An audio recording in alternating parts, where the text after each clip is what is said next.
Welcome back to Journey to the Sunnyside. I'm your host, Mike Hardenbrook, and if you caught part one of our conversation with Carl Radke, you already know his story is one of resilience and reinvention.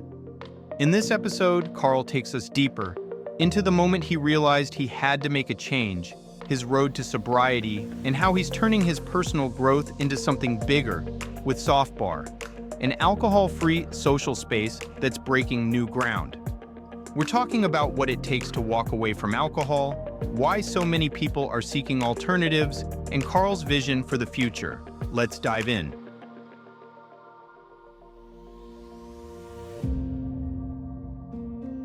You made this decision, so we've talked about kind of like your starting point when you were younger and all the way up through the TV show. And so you made this decision to stop drinking. What was your biggest challenge in getting started with that? Um, I mean, it's just a confusing time. I mean, no one really wants to say you have a problem with alcohol. There's a lot of embarrassment, there's a lot of shame. Um, but it wasn't like, oh, I have a problem, I'm gonna stop, and then I stop, and it was like off to the next thing. No, it took me a long time to figure out that alcohol wasn't serving me anymore. Even I knew that I something wasn't right when for many weekends and summers I was staying out all night, not getting a lot of sleep.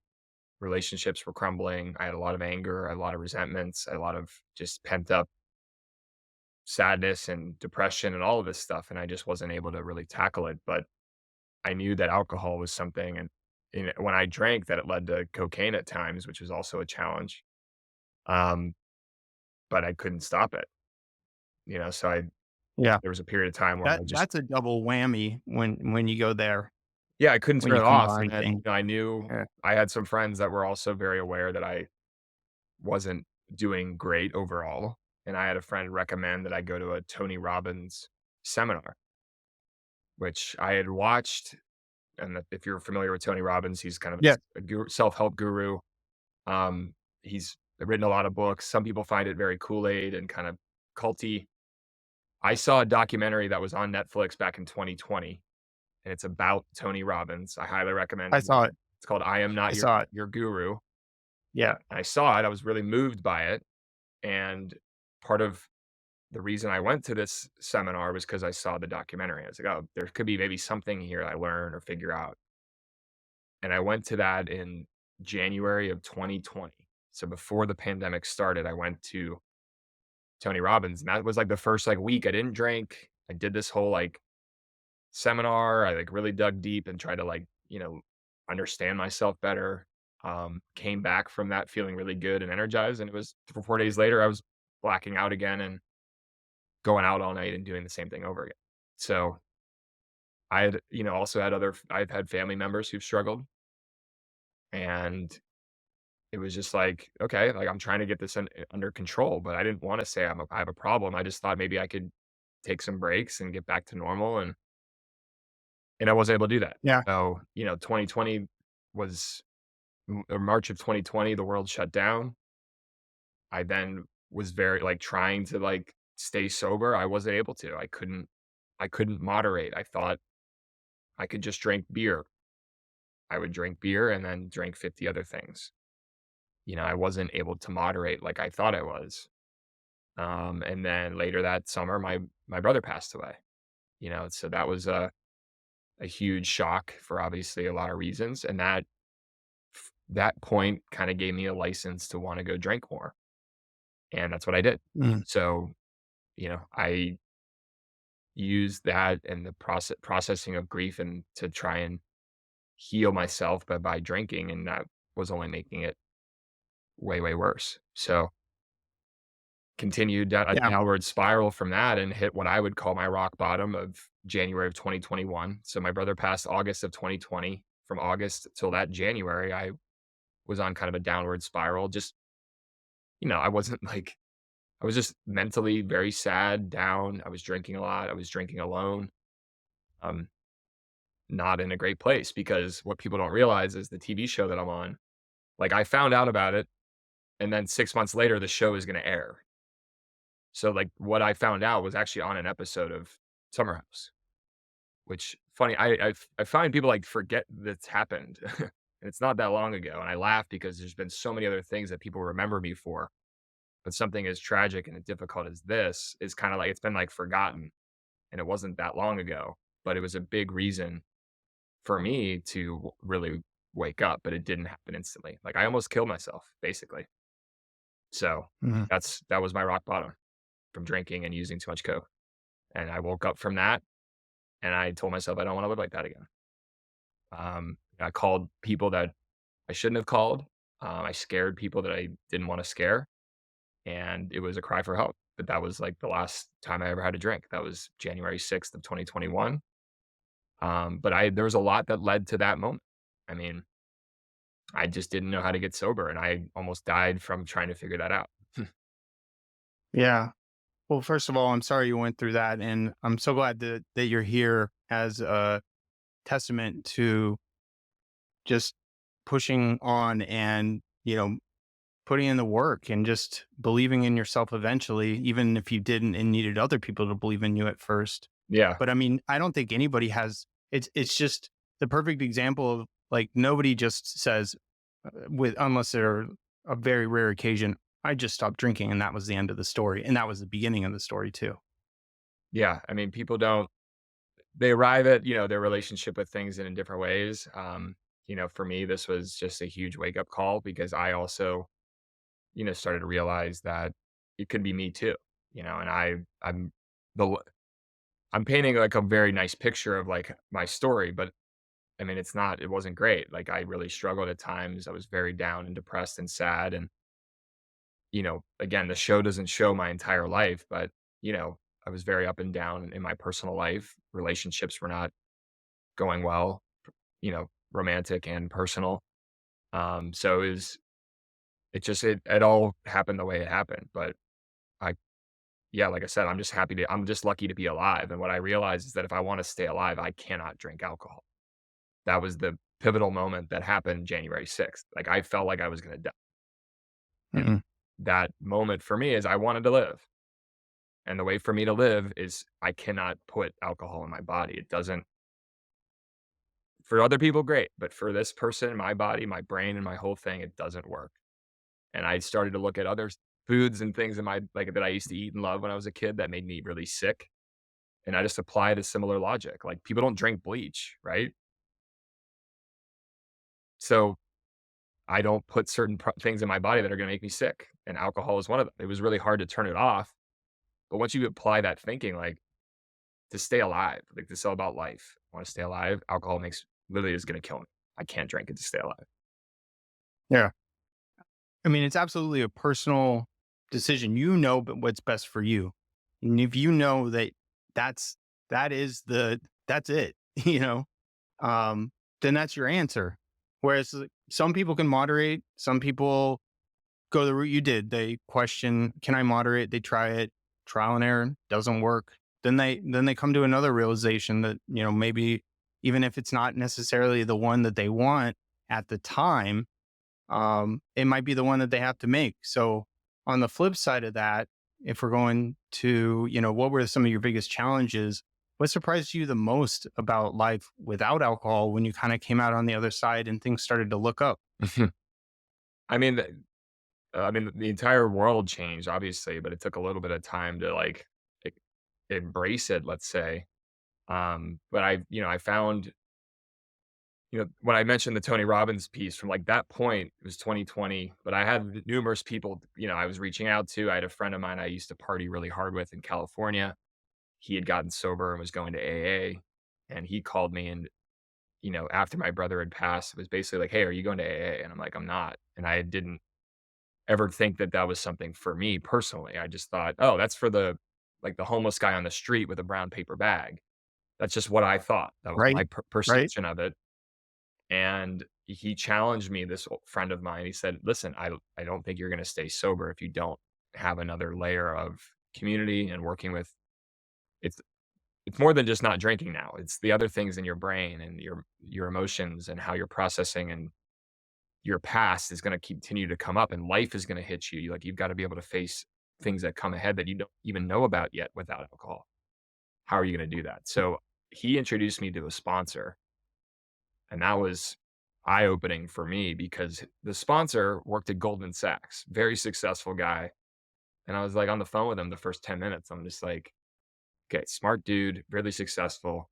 His story was very similar to mine, and he's here on the phone trying to help me read a book about Alcoholics Anonymous. I'm like, there's something really powerful here. So Yeah. I stuck with it. I would talk to him every day for 90 days, and we worked through, the book and the steps, and that was, like, the first, like, I think, real, like, where the work came in. I think anybody can white knuckle stop drinking, but it's like when you're in a room full of people and everybody else is drinking, what are you gonna do? Or if you're at an old place where you used to get drunk, like, how are you gonna handle it? So it helped me to meet other like-minded individuals that I could relate to. I'm going, "Oh, I want what they have, or I wanna live like they live." And once I saw another side of, like, these rooms and the world that in New York at least, I was like, "Wow, like, there are a lot of amazing, smart, cool people that don't drink and live very successful lives. I can do that too." And I've always learned by watching other people do stuff. I could watch someone swing a golf club and kinda mirror their golf swing. Like, I could always learn by watching other folks do something. So this was like a way I found people, whether it was my sponsor or other people that I started to follow along. And I started to like, I want to be like that guy. I want to like follow his program and learn how he does it. Um, but that was kind of the first, I think, foray into like looking at this world. But what the long-winded, I guess, is I had never been in Central Park sober before. And one of the meetings that I started going to is in Central Park on Saturday mornings. And I said one of the first times I'm there, I'm like, this is the first time I've been in this park, like not drunk.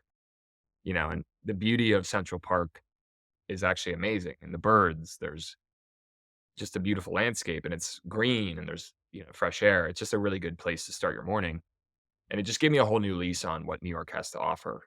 You know, the art, the entertainment, sports, you can still go to games. I mean, I'm a big fan of sports. I still now go to games and I don't drink and I actually have a great time because I'm actually watching the game and like paying attention to stats and I'm into it, which is actually the way I'd like to. When I drank and went to games, I wasn't even at the game. I was at the bar or in the bathroom or whatever, chasing the night. So it's opened up the New York City in a different way, and it allowed me to meet a whole different community of people I never thought existed.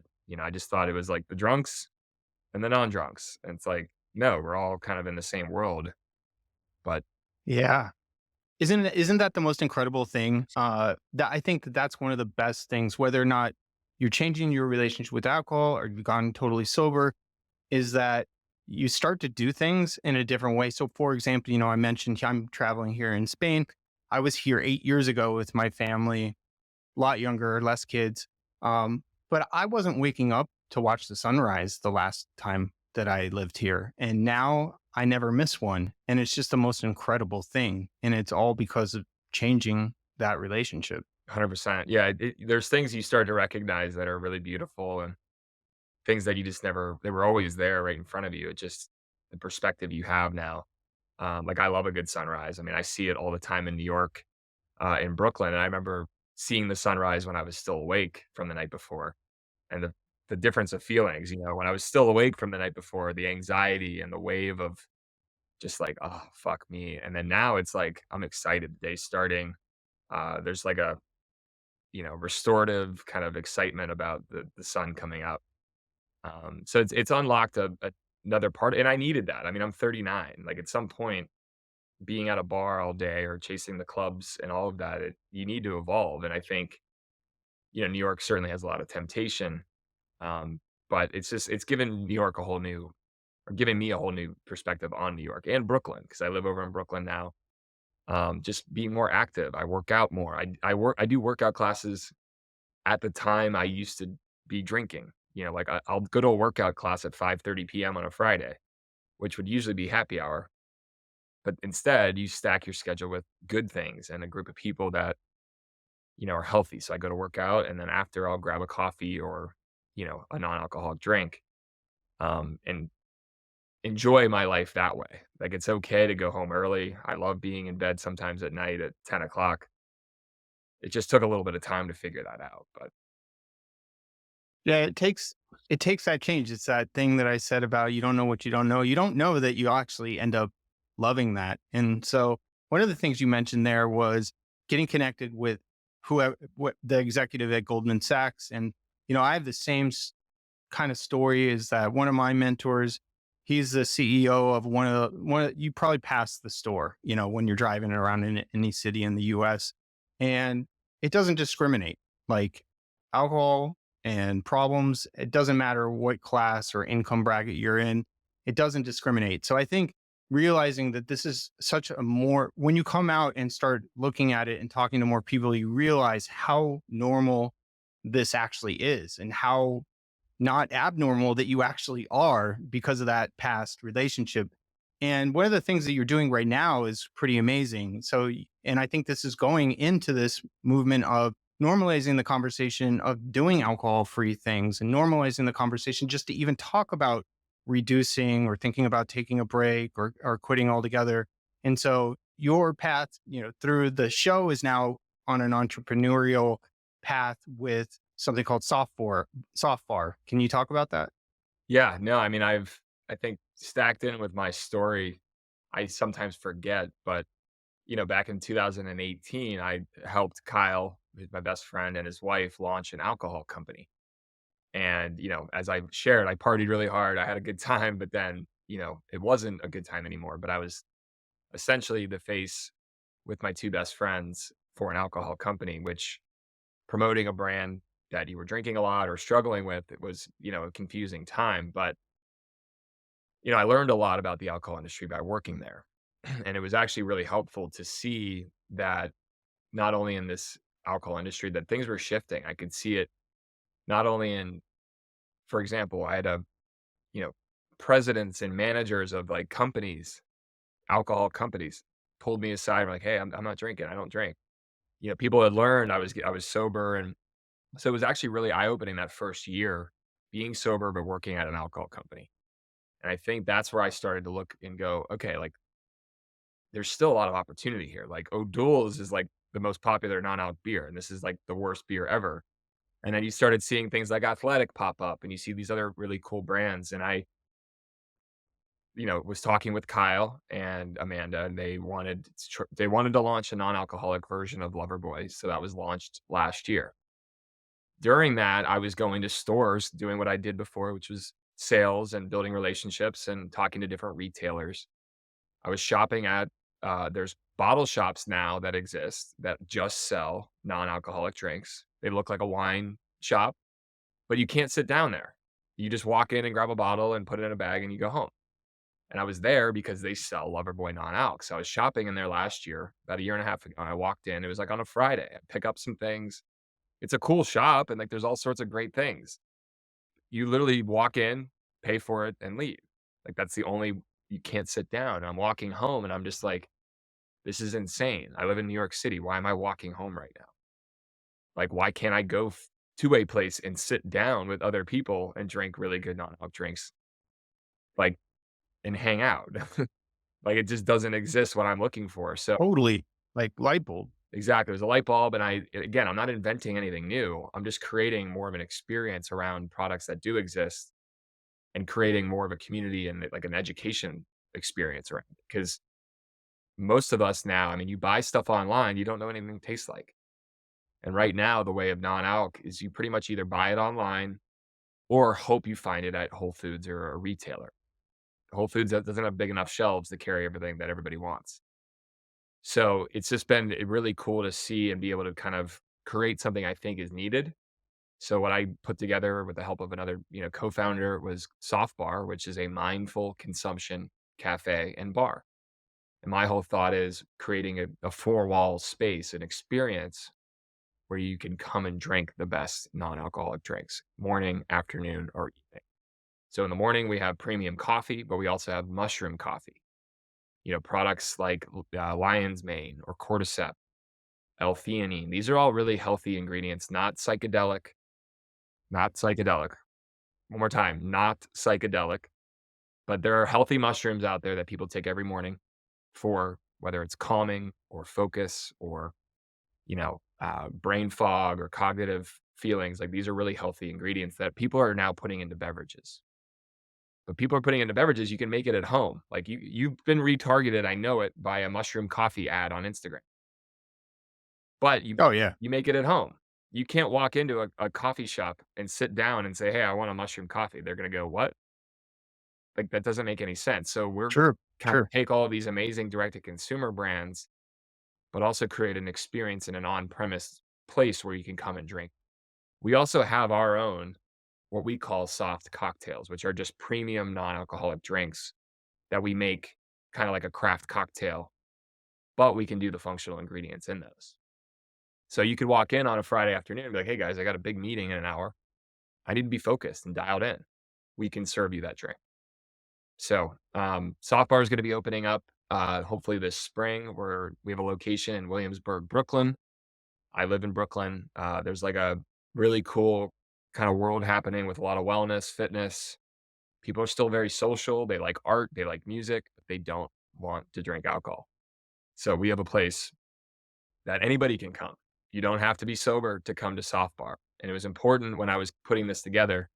This is not a sober bar. So if you've been going to AA for 50 years and you think you're going to walk in here and it's going to feel like an AA meeting, that is not what's happening here. This is a place where anybody and everybody can come. I want members to come. I want people that literally just had a drink of alcohol a minute before. Come on in. We have amazing drinks, but just don't call. Because I think this is an option among your repertoire with your friends. You could go to a bar. You could stop at Soft Bar for an hour and have a really good functional drink, regroup, hang out, and then go on to the next place. It doesn't require you to be sober to walk into Soft Bar's doors, even though that we don't have alcohol. I just want everybody to feel comfortable coming in there. Because again, not everybody's comfortable raising their hand saying, "I have a problem." People want to explore it on their Mhm. own, or trial, or curiosity. There's a lot of different terms, but not everybody is as comfortable as I have been, raising my hand and just very outwardly saying I struggle with. So that's soft bar in an elevator pitch. Yeah. Yeah. No, I love it. Like I interviewed the CEO of Athletic Brew last week, Yeah, and Bill. Bill's a good that's not, Bill and yeah, I are Bill. friends. He's Yeah. a good dude. Oh, Bill's awesome. He's great. We had a good time. And you know, it's not just people that are sober that are drinking non-alcoholic drinks. And I'm foreseeing that it's not just people that are sober that are going to soft bar. But you know what I want you to answer? And I answered her, but my wife asked me, well, why don't they have all the other stuff that, a big array of non-alcoholic, but why don't they just do like also alcohol so that everybody's happy? How would you answer that if she asked you that? I mean, the whole idea. I mean, the problem is this. It's like you go to a coffee shop. Yeah, they have decaf coffee for those who don't want decaf. But there are a lot of people out there that are looking to be social without the influence of alcohol at all. I mean, I know what she's getting at, but I believe that there's still a need for a four-wall space that's all day. Coffee shops actually don't serve alcohol. I mean, you can make the same argument, like, why doesn't a coffee shop do what I'm trying to do? Right. Yeah. Well, it's not necessarily their business model. Most coffee shops are really only open from 7 AM to 2, 3 PM, and then they're closed. But then you have a bar that's only open from 3 PM till 2 AM. But you have those empty spaces in the morning or in the evening. And again, I'm like, why don't we remove that, create an all-day space, but only serve non-alcoholic drinks? I understand where your wife is coming from, but I think we wanna be known as a place where we don't have alcohol. And I also don't trust the bars and the other restaurants to adapt, because they don't. I go out all the time. Literally, what I drink is a soda water or just water. Like, it's literally embarrassing. There's nothing for me. Someone that doesn't want alcohol, there's nothing for them to drink. That's like It's so healthy or boring. sugary. It's so boring. So I've had a few investor people go, "Wait, you're not gonna serve any alcohol at all?" I'm like, "Correct. 0. That's the whole premise. We want 0 alcohol, and we will not change that." I think that's the question of somebody that doesn't really think about, like, maybe they don't think about those times that they go to a regular restaurant and look at what options, like you just said, or they're just thinking in different terms than maybe somebody that would like a space like that. And to her, I said, well, that's not really what they do. I That's said, not what we this is are. what they do. Yeah, that's not who they are. Otherwise, they just kind of be another bar with a larger menu on one side of it. And I also said, maybe people, even if they do drink, maybe they don't, maybe they want to go in a space where there's like not the possibility of somebody drunk and loud at the table next to them, or, Well, that any that other variation that's of the that. part that I don't we don't have science to back it up, but I firmly believe if you are someone who's not trying to drink alcohol, you have a better shot of not drinking alcohol going to a place like SoftBar versus going to a place that has everything we would serve and alcohol. And I think the people that are 100%. really Yeah. trying to live, without alcohol or not be around that, this is the way to really support that. Now, the other thing too, 30% of Americans don't drink alcohol. 30%. Now, what I've concluded is that those 30% aren't loud. They just live their life. They're not I'm serious, like, it's not a thing, like, they just don't need a bar, they don't care. But if we give them Yeah. something now that they've been looking for and didn't realize they needed, that's gonna tap into a whole other wealth of people that are like, "I don't go out because there isn't anywhere for me to go, but I just don't care because it's just the way the world is." So I'm convinced that people, once they now know that they have a place where they can actually go for the first time, you're gonna have a whole influx of people that are now being social that didn't have anywhere to go before. Yeah, I don't see it as like, I think some people, not all, but some people might think what you said, like, this is not a sober bar, but it might be more like, I want to go someplace. And if I'm not drinking that day, or if I don't drink at all, I don't want to go and order at the group at the table and be like, what do you have on the non alcoholic list? You know what I mean? Like, you're not getting the next best thing. You're ordering what's on the menu, just like everybody else. Yep, and I think too, you're not gonna get the experience that we hope to deliver with what we're trying to do with some of the functional drinks, and I think the space. I think, the third space concept is a popular term that's used. Think of a third space is anywhere that you get together either by yourself or with other friends that's not your home and not your work, and whether it's a diner, coffee shops, lobby, bar, cafe, like those kinda hangout areas. People want places to hang out that aren't bars or quote unquote a bunch of alcohol. And I think as consumer behavior continues to change, whether it's legalization of THC or all these other alternatives that I mean, people want to hang out in beautiful spaces and interact and talk and get together and drink really good drinks. And I think that's going to continue to evolve as consumers realize that I don't always need to have alcohol right now. Like I can still be out and have something really cool and different, and it really supplements and supports my lifestyle, but I'm not sober. I just don't wanna drink alcohol for the next 5 hours because I've gotta drive, I've got a kid at home, but that's where you insert soft bar. But if you have that 5-hour window and you don't have a soft bar, you have a bar that has a bunch of non-alc drinks and alcohol, you're gonna struggle in that 5-hour time frame at a bar that still has all the I believe. What One of my favorite things is about when I have an NA beer is that I can just have it, enjoy it, and move on with my day, Yep. and I'm not tired. I'm not like thinking about should I have another six or whatever, You can well, I so like I joke you can drink and drive. I mean, it's probably not the message I'm trying to send, but I literally say, "Well, drink and drive, man. You had an NA, you're good to go." yeah, but I mean you could literally just hit happy hour and it's just like it's a lot. You get le You always wanna have a drink to relieve stress, and this can do it in a way without some of the decision making that might cause stress when you're actually going for the real thing? 100%. I mean, I'm Brian, my co-founder at SoftBar, he's a big fan of just the NA beer. After, like, a hard day of work, like, he'll be building something on in his, backyard. He's very handy, or cutting grass or, long day, and he's like, "Dude, I just love having a cold NA beer because it's like a moment where I feel like I'm rewarding myself or I'm treating myself. It's not I don't have 1 and then have 15 more and then call the dealer. I now have 2 athletic NAs, and I feel amazing. I feel like I, rewarded myself, and I enjoyed the taste of it, but I didn't make any dumb decisions. My wife's happy. I went to bed early, and everything's great. Like, that's Yeah. exactly what this should. With one of the crazy things is that I didn't realize that when I came here, the last time in Spain, I noticed in the aisles, they had a lot of NA beer everywhere. And this was like, 10 years ago. And then I had my interview with Bill, and he told me that they did an entire education program here. For whatever reason, the government got behind it, pushing that NA is a great option. I think because they have their big meal during lunch. This is all a guess. They have their big meal during lunch, and it's not very functional to have like a lot of beer and wine at lunch. So maybe we can swap it out for NA. I'm not really sure. Or maybe it was a social thing, but they kind of normalized it. Are you feeling like with what you're doing here, you're part of something and leading a charge in a way that is going to catch on, be more normalized, maybe even change the way people think about socializing? I mean, fingers crossed. Like I know Bill's certainly been a pioneer in a lot of ways just for the industry, and I think also elevating the product. And like I think I made a joke about O'Doul's, the level of quality, no offense to the O'Doul people, but Athletic stepped its game up. They developed a really high quality product that tastes amazing. But what they did a great job was they still appeal to people that drink alcohol.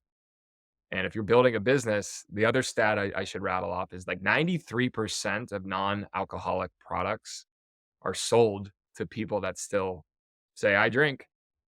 So Yeah. Bill built a really smart brand because he really still appealed to those wellness people, the fitness people, the guys that are looking to just take a break.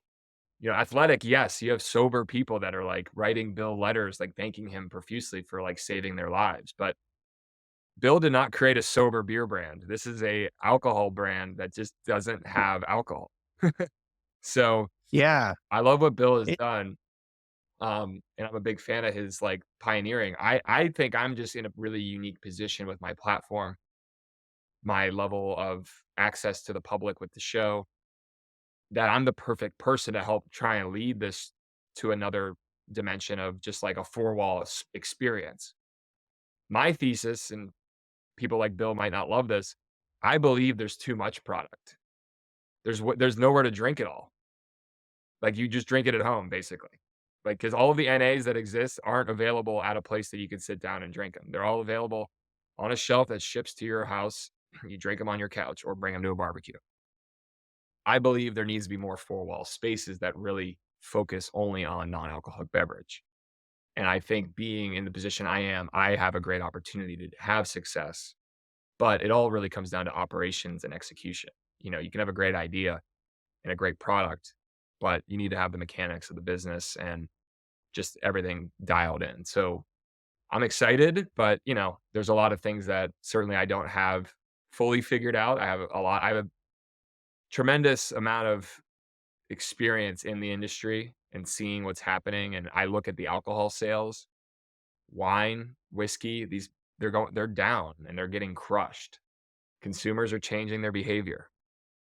People don't wanna drink as much as so I hope yeah. I'm in the right position with a brand that sits atop a four-wall space. SoftBar is where you go to drink premium non-alc drinks and sit down and enjoy it. I hope it will work. I think the coffee part of what we're doing is also a really important piece because no one's gonna sit here and say coffee's bad for you. Everybody will walk into a coffee shop and be like, "Oh, cool, coffee." But as soon as you Of say, course. "Oh, it's a coffee shop that doesn't have alcohol," they're gonna be like, "Oh, what do you mean? I don't know." Like, so I think coffee will be the way I can actually get people in without them going, "Oh, I don't know, man. I don't know if I can go to a sober bar." Well, it's not a sober bar, but that's the perception. But I just think having premium, amazing drinks in a beautiful space, people aren't gonna remember or know that we don't have alcohol, and that's the level of I'm trying to bring to it. But I'm not inventing anything new. Like, people are like, "Oh, Carl didn't do anything new." No, I didn't. I'm just taking 2 concepts that work really well, putting them together, and then removing a key ingredient. Yeah, and what? One of the things is it's not necessarily something that people are drinking because they can't. It's because they just don't want to right now. So maybe they want something other than soda water or whatever, and you're providing a great space. Because I know that's how I drink it. It's like, yeah, I could have a beer, but I don't want a beer right now. But I want something that isn't just soda or something like I don't drink soda.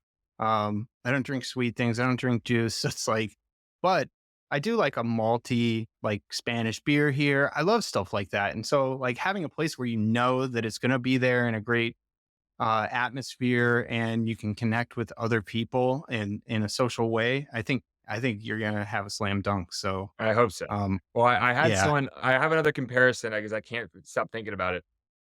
Your wife about the alcohol, like, serving a little bit. It'd be like a vegan restaurant serving just a little bit of steak for those people that still want. Yeah.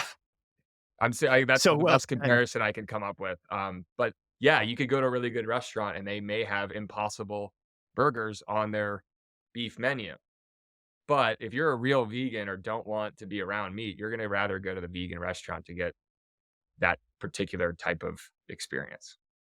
Yeah, that's a great point.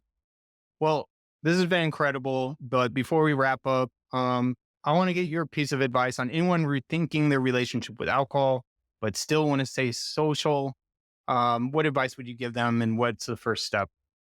Um, you need to connect with someone in the sober community. If you're trying to just go out without drinking and not have someone, whether it's a friend or a family member or someone you can talk to about that, it's gonna be very hard. I would highly recommend there's plenty of ways to get access to meetings online. You can participate without even showing your face. You can just listen. But I highly recommend connecting with the sober community in some capacity. When you are social, though, it's important to have drinks in your hand. So I have a LaCroix right here. I mean, Yep. everybody who knows this, but like I need something in my hands always. So whether it's a soda water, whether it's any I got a pen right here. So it's the anything in same. your hand goes a long way. Give yourself like a time, like how long you think you want to be there. I always would be like, okay, I'll do an hour just to kind of give yourself a holding point. Um, yeah, I mean, other than that, don't overdo it. If you're not, your body will tell you when something doesn't feel right. At least I can tell now if I'm feeling a little uncomfortable or the overwhelming feeling of all the alcohol around me or the behavior of other people is bothering me. Like it's okay to like be like, okay, like I'm good and just leave. Funny enough, when you leave a bar or big drinking environment, people don't even remember that you left, usually. And then I'll say a lot of times if you stay a little bit longer at the party because you're having fun, there will be that point where you realize this is exactly why I don't drink. Because you're gonna see people behave so cringy, they repeat themselves, they say dumb things, and you're like, "Was I that bad?" And yes, you were. You were worse. So, I think those are good moments to remind yourself of why you don't drink. I always when I'm around my friends and they're still carrying on and it gets a little weird at one point, I'm just like, "I can't wait to feel so good tomorrow morning." Um, Oh yeah. so Right. but yeah, I mean, listen, You get the best of both worlds. it's not easy to put yourself in social environments where there's a lot of drinking and you don't have some support.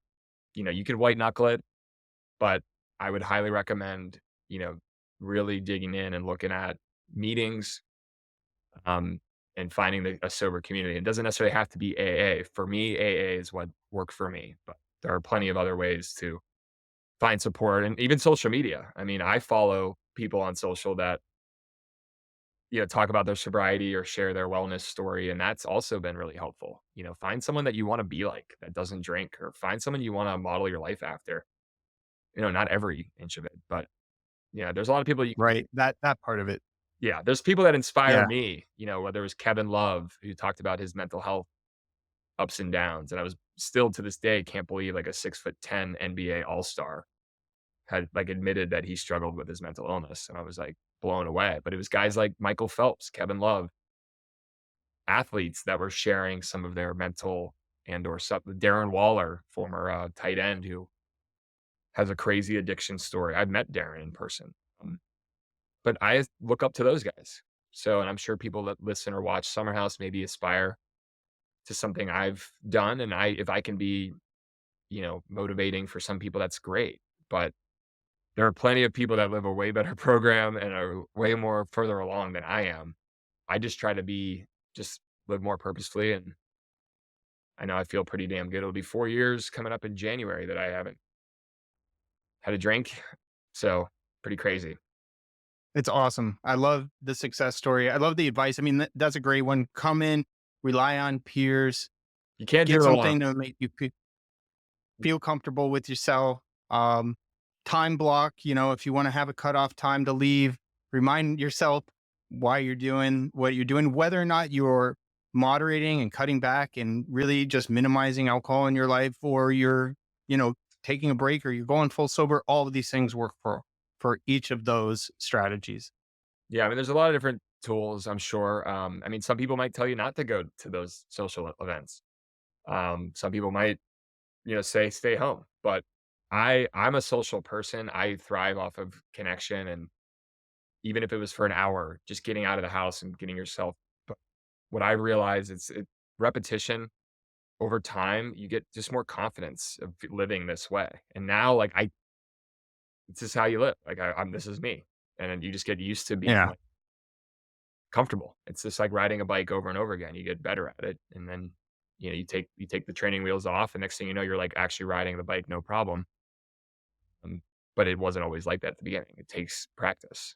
You got to keep putting yourself in those situations. And I've been lucky with the life I have on TV because I've been forced to go into situations that not a lot of people might put themselves in. But because I'm friends with everybody or I'm in this kind of scenario, I've had to kind of like walk into a 300 person like rager house party and be like, okay, how am I going to do this? And I do it, figure it out. But I'm lucky that I get to do it on such a like large stage, and I'm very grateful to kind of share what's worked for me. But again, I don't have it all figured. Trust me, I don't. I just know alcohol and cooking. Who does, like anybody saying that they do. So, well, I feel lucky that you found the time to come and share with us today. And I appreciate not just the time today, but your openness and sharing to help other people. It takes a lot of guts just to put yourself out there like that. So, Thanks, man. well, thanks so much for coming today, Carl. I really appreciate it. Yeah, no, it's great to chat. Let me know when this is going to come out. Appreciate you guys, and I hope you have a great trip in Spain. Jealous. Come back soon. And that's a wrap on part 2 of our conversation with Carl Radke. From hitting rock bottom to creating something as impactful as SoftBar, Carl's story is proof that change is always possible. If this episode resonated with you, share it with someone who might need to hear it, and make sure you're subscribed for more conversations like this. This podcast is brought to you by Sunnyside, the #1 alcohol moderation platform. And if you could benefit from drinking a bit less, head on over to sunnyside.co to get a free 15-day trial. Until next time, cheers to your mindful drinking journey.